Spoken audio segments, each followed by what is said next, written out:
Okay, so I'm really, really excited. We've just been thrilled to have so many clients willing to share their experience. And so I've asked Kate today, who just recently went through the program with her son, who was 9 for most of the program. He now just turned 10, if she would share his story. And so super inspirational. They had absolutely amazing results. So they were in the program for about 5 months.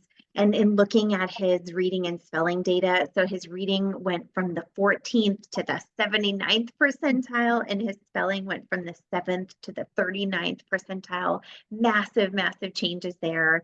Phonological awareness went from 64% accurate to 90% accurate. And so I think it's just really fun to sometimes hear the human side of that. Like, what did that really look like? And, what was your experience like before? What is it like now? Just so that, other people can see the true impact that something like this really has on a little human life. So, Kate, thank you for being here. First of all, I Yeah, appreciate you. yes, thanks for having me. Would you mind just sharing a little bit about your son's experience before you started the program? Yeah, yep. So James is my oldest son, and um I homeschooled him up until second grade. And so I did notice when we were kind of learning letters and stuff that it was taking a while, but I didn't have too much to base it off of until I started teaching my second son and realized it was taking James a bit longer. So when he was in second grade, we had him, he transitioned to a Montessori school, and we had a neuropsych eval done on him, and he was diagnosed with dyslexia and actually dysgraphia too, so kind of trouble writing. And so I talked to the school, and they put in place kind of a Montessori Orton Gillingham based program that he could work through on his own. And so, I periodically kind of checked in. From first through third grade, the students are in a lower elementary class, and then in fourth grade, they transition to an upper elementary. So I could tell he wasn't quite on track with his peers. But I think what we noticed most at home is reading just wasn't fun for him. And we are such a family of readers, and he loved audiobooks. So I've read chapter books to him since he was 4. I mean, he loves to listen to stories and loves to listen to really good audiobooks. He has really great comprehension. But it was just such a struggle to get him to want to read on his own, no matter how we did it, whether I read a page and he read a page. It was just such a frustrating experience. So, and that he wouldn't ever pick up a book and just read it. And that made me just sad for him, because I know what a joy it is to read. And I, tried all sorts of different things, but it was just a lot of work. Um, so we kind of worked through that program, and we saw little bits of gain here and there, but when he went into fourth grade, his teacher kind of pulled me aside and was definitely a bit more concerned than I had heard. And so she was just a really great and involved teacher, and she really kind of honed in on the kids that needed help. And so she, we knew he had dyslexia, but it kind of seemed like what he had done so far hadn't really it hadn't really boosted him or given him the tools to like successfully read on his own, both for like fluency, and then, sometimes that can affect comprehension a little bit. She was worried. Thankfully, he did seem to still have pretty good comprehension, but yeah, his fluency was pretty low, and he just did not like to read. He didn't like to read aloud. He didn't really. So we found this program when he was in fourth grade. Actually, I think I found it the summer before, but I kind of debated. Went back and forth, but then, talking to his teacher, and I kind of had felt like we tried doing some all about reading at home. I had done some phonics work at home.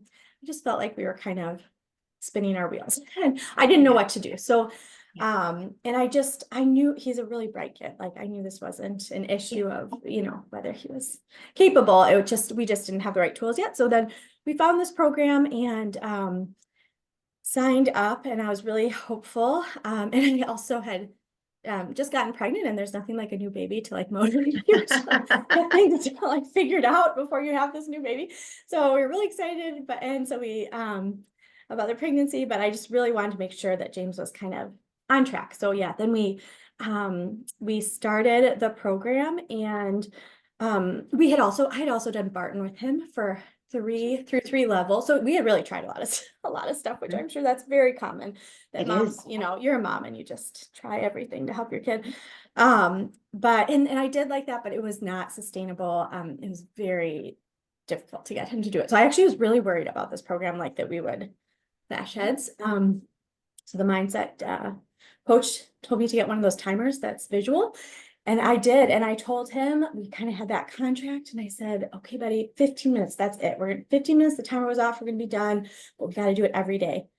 And so my husband talked to him too. We kind of like all got on board and started doing it. And um, I ended up breaking my arm this pregnancy. I had a lot of challenges this pregnancy, but the 15 minutes always felt doable, which I think was something I was so grateful for. Every single day, 15 minutes. And then every day was doable for both of us because it wasn't a question of if we would do it, it was just when we would do it. So I think that was, instead of like thinking 30 minutes 3 times a week, and then you always want to put it off, like 15 minutes, it just felt for me, like even though that ends up being more time probably than 30 minutes a week, it felt just very doable of like, we can do this. We're going to do it. We'll just figure out what. So, yeah, so that was really good. So, and we started, I would say around module 6 is when he started picking up books and just reading them, which was amazing. And at first he was picking up books that were maybe like 2nd, 3rd grade, which I wasn't worried because I was just glad he was reading.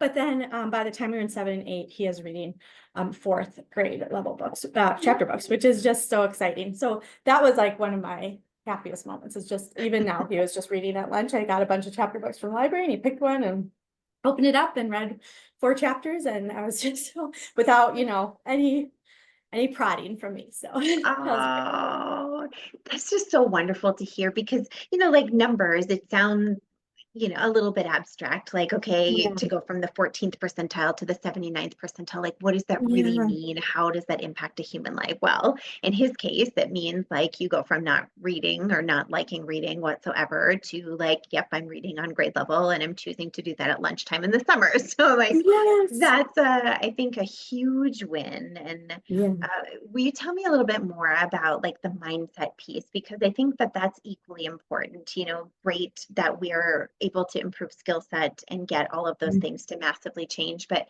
what would you say is different in his mindset from where Yeah. you were before? Yeah. So he said the other day he was doing a speech evaluation, and the speech therapist said, how are you doing on reading? Like, do you want me to read you the words or can you read them yourself and say these words?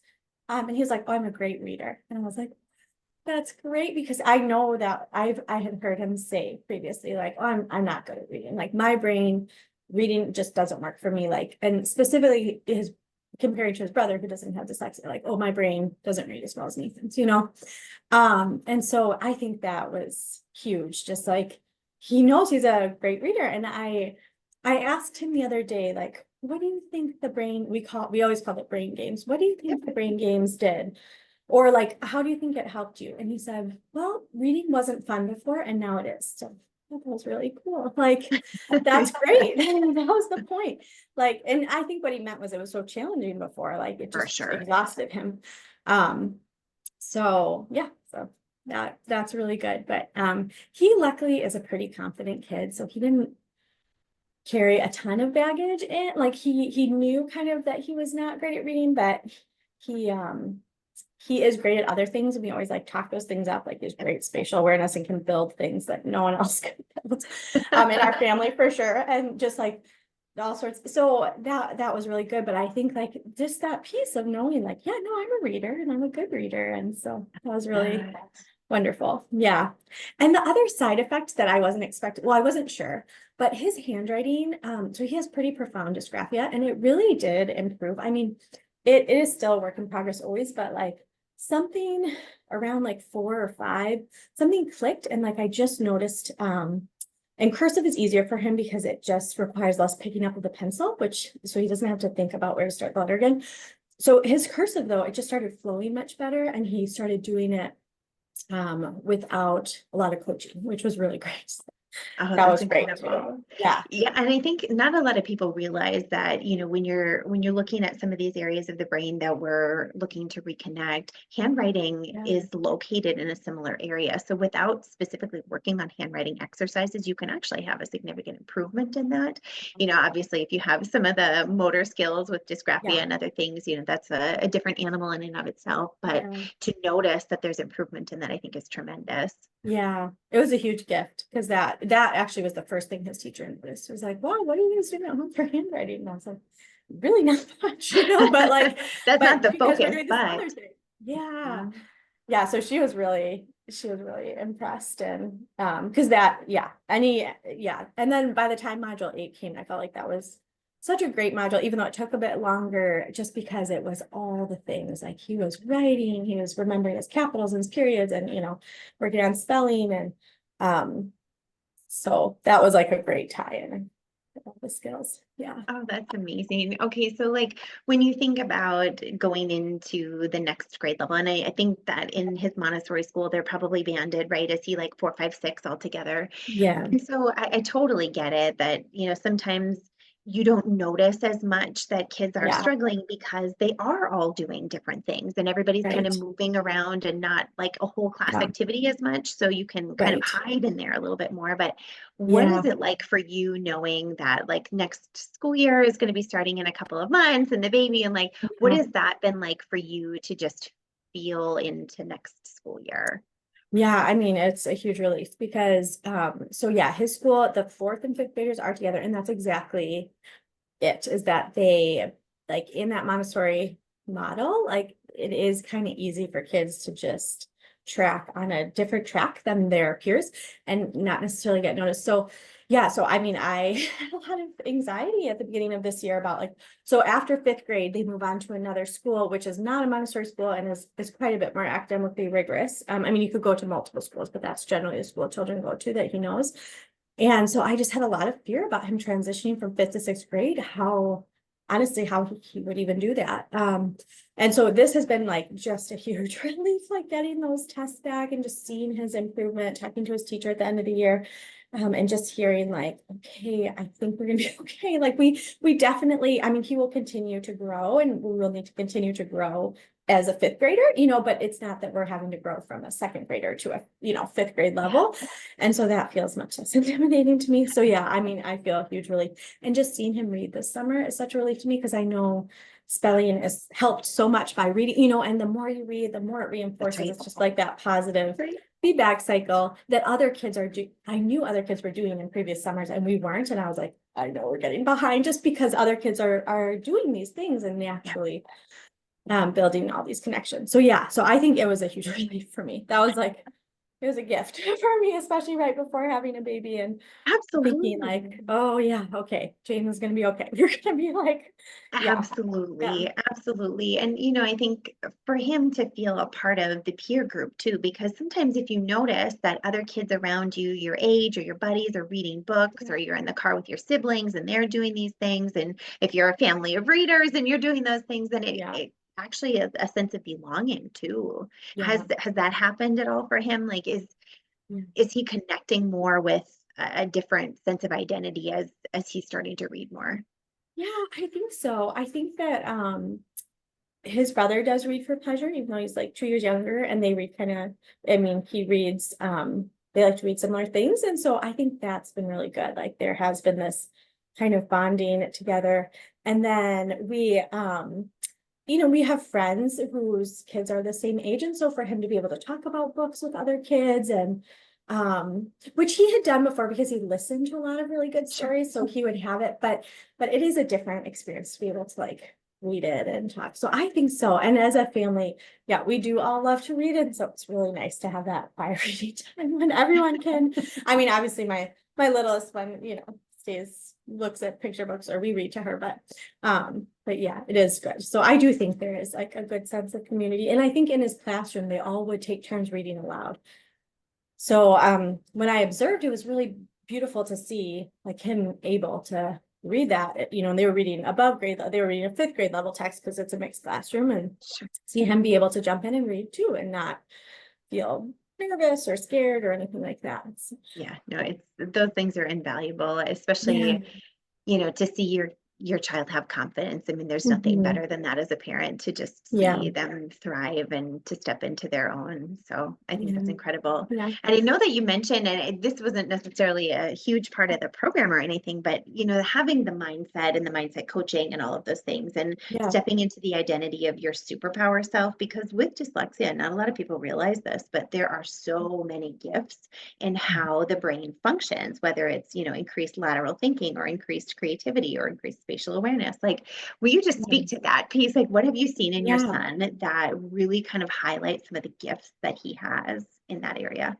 Yeah, so at a very young age, he was extremely proficient at puzzles, which again, as like my first, it was hard. I was like, oh, wow, you seem really good at puzzles for a 3-year-old. But then when I, have had more kids, I'm like, oh yeah, he actually was really good. Like that wasn't normal. And then Legos, like, oh my goodness, his aunt and uncle gave him this, I don't know, it had to be at least 4.5 feet model of Saturn V, the spaceship. And he got it, and in like 3 days, which he had school, so he would do it at home by himself. I mean, it said like 15 plus on the box. He built this whole thing, and anytime he made a mistake, he could just take it apart. And so, and when he was little, we had those wooden train tracks, and it was probably two. And I just had a whole basket of them. And he would connect them in the most elaborate, but it would all make sense, like the trains could all go around. And when we go to the library, they'd have it on the table, and he would like take it off the table and make this huge thing for kids to play with. And so he has incredible like ability to build things. He builds stuff out of cardboard, like little machines. I mean, it's incredible. So yeah, he does. And he's a really creative kid, like just incredibly creative. So he's always like the idea maker for his siblings for all the fun games that they play, or like anything like that. And then I don't know if this goes on with dyslexia or it's just part of who he is, but like he is just an incredibly hard worker. And he had quite a bit of health challenges. He had early onset celiac disease and stuff when he was little. And really, I mean, he's run the gamut of hard stuff in his life, like I'm sure many kids have. But he is just like, and I tell him from the minute he came out, like he's just a fighter. Like he never, and that's why I told him, like, I have no doubt that reading will come, because you are not one to just sit back and like not do things. Like if you're given the right tools, like you can you've just proven time and time again like that you just excel at things because you put your head down and work so hard. He has a really great work ethic and is very diligent, and his teachers have said that too, like he doesn't give up. So I'm grateful, like he motivates me to not give up. So I'm like, wow, like he is incredible. So that's really good. He's very notable in our family. We always say like he has so much fortitude, like he presses through hard things really well. So Wow. yeah. And what's really beautiful about that is to know that, like, here's this beautiful brained child, and Yes. now we have skills that can match that. Do you know what I mean? And so then you think Yes. about the opportunity, the superpower, the potential Yeah. for this child, because it happens where like you've got all of these gifts and this exists, but then we're still Yes. having these significant struggles and even being able Right. to hear sounds and words, and so the discrepancy here is so great. But when you can lift this up and you're now able to function in reading and writing, and you can do all of Yeah. those same things, and you have these superpowers, like, oh my goodness, this kid's going to be unstoppable. Yeah. I know that's what we've been telling him. Like, yeah, you're gonna go really far. Like whatever you set Of your course. mind to. As I mean, yes. So, but yeah, it's exactly that, is like when you don't have that other piece, especially in those younger grades, like yeah, it's easy to then kind of like fall into this group. I don't know, for the gifts to not be seen, I guess. So that I'm really grateful to just be able to give him the best chance, to do whatever he wants to do. That's Yeah, right. That's right. And, I think the other thing that goes without saying is that you showed up to do the program. And so it does yeah, not happen by osmosis. Yes, all of this yeah, happened within 5 months. Yes, it is a massive right. shift in how he's performing and how he's thinking and Yeah, all of those things. But that is not us waving a magic wand. Like that right, is literally right. showing up and Yeah, doing the thing. And as you said, like you made this a consistent habit, and plasticity works through repetition. And so I think it just is worth mentioning and saying that Yeah. this is because you believed in your son. This is because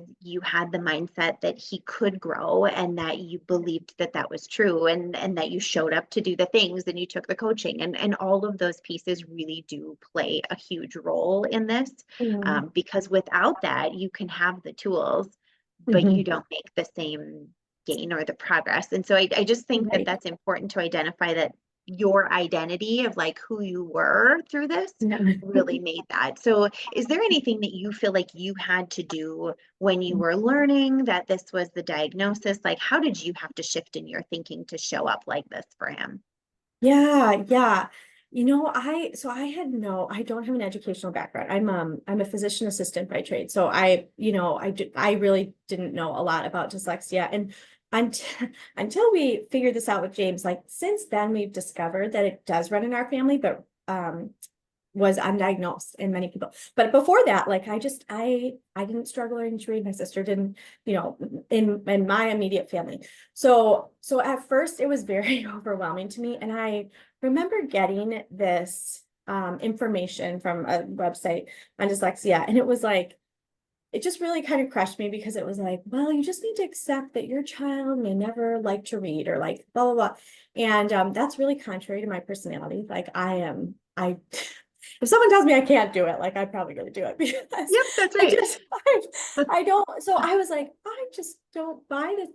And, but also like, this is very depressing to hear all this stuff about dyslexia. And so I don't know, I felt very conflicted for a while about it and was trying to wade through it. And I think that's probably what attracted me to this program was like, someone was telling me, yeah, because I just believe with most things in life, like if you put in the work and the time, you can make significant gains. Like, yes, I'm never gonna be 6 feet tall, but like I can get better at certain things. They're definitely, and I just really believed that James would have the ability to get better at reading and all sorts of things. So yeah, so I think that really attracted me to it. But I was, all those things that I think you say at the beginning of the program, like there is all those bells and whistles in your head, like maybe this is not going to work, maybe it's not going to work for us, and I was worried that it would become a very oppositional thing. So I was very transparent about that on my first mindset call. And so she gave me a couple tools and I thought, okay, like I'm just going to trust what she gave me and do it and not overthink it. And that did end up working with the consistency. I think actually the consistency was in both of our best interests. Like that's how we work best, is doing things consistently.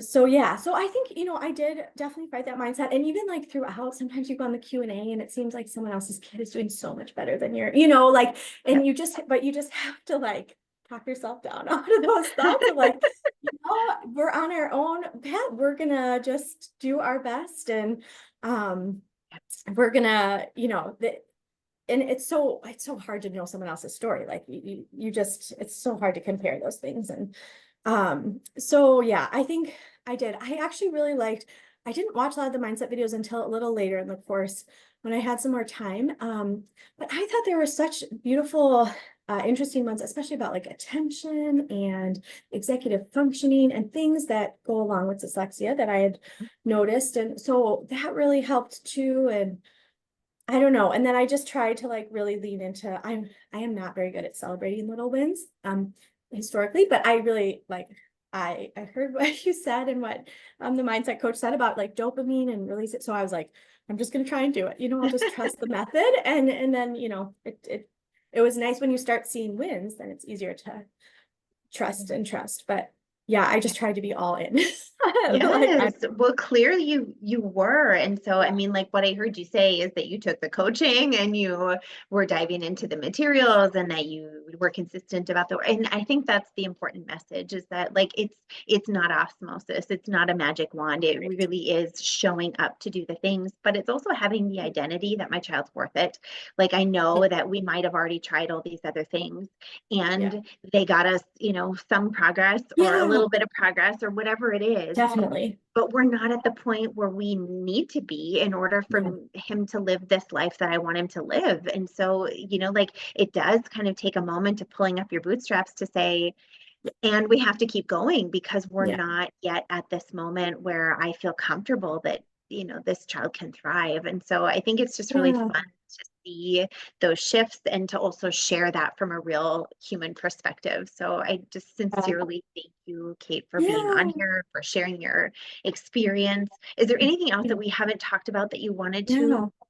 Oh yeah, I guess I was gonna say one thing, like even though we did aim for consistency, like there were definitely days like I was really sick or something and we didn't Yep, get it. And I think equally important was just like pick yourself up the next day, yep, like not let one day become 4 days. So yep. I really tried to like like the goal was perfection, but like be very realistic of like, well, if you miss like you just keep going, like just keep That's right. going. So I think that was it too. So we were not perfect in it, and by any means, No, I don't want it to we're sound like humans. that. Yeah, but just that idea of like just keep going, um, was just kind of really nice for me. And I think actually that's probably the beauty of having a bit of a time limit on it too. Um, because I think it's easy to stretch things out. I know for me, like if Mhm. I don't, it's nice to have a bit of a sense of urgency with some grace, which Mhm. obviously I felt like there was a good balance of that, of like some things did take longer and you just need more time, but just to have that kind of idea in your head, like we're going to get through this in a couple of months. Like Yep. this isn't going to be forever. So yeah, and it was good for him too. Like there is an end point. Like there are 8 modules. You're on the Yep. sixth one. Like it was. You He know would ask numbers. like, "Where am Yeah. I?" Yeah, I was like, "We're going through here," and he'd get excited every time we move out of a module. So that was really good. Yeah, That's awesome. yeah, Well, yeah, I couldn't be more proud of you guys and the way that you showed up, the progress that you made, just the huge shift that you've yeah, allowed to happen in his life. So I think that that's absolutely incredible, and I couldn't thank you yeah. enough for being here to share. I appreciate it. Thank you. Thanks so much. Bye.